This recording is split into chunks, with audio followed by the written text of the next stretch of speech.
भावपूर्ण कंठर स्वर रे भक्ति संगीत सहित प्रभुंकर संध्या मुहूर्त संध्या समय संध्या आळतीर दर्शन करी कृपा लाभ करिबा। जय जगन्नाथ, जय जगन्नाथ, जय जगन्नाथ।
जय जय देव हरे राधे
कृष्ण हरे गोविन्द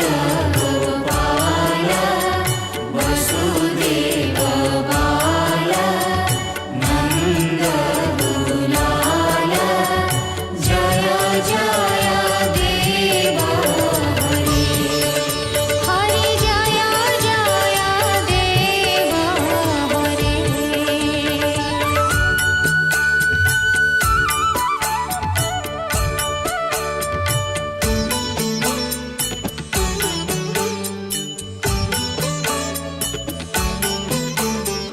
जनक सोता कृत भूषण है जीता दूषण है जीता दूषण है समर शमित दश कंठ जय जय देव हरे राधे कृष्ण हरे गोविन्द गोपाल वसुदेव बाल नन्द दुलाल जय जय देव हरे हरे जय जय देव हरे जय जय देव हरे हरे जय जय देव हरे जय जय देव हरे हरे जय जय देव हरे जय जय देव हरे हरे जय जय देव हरे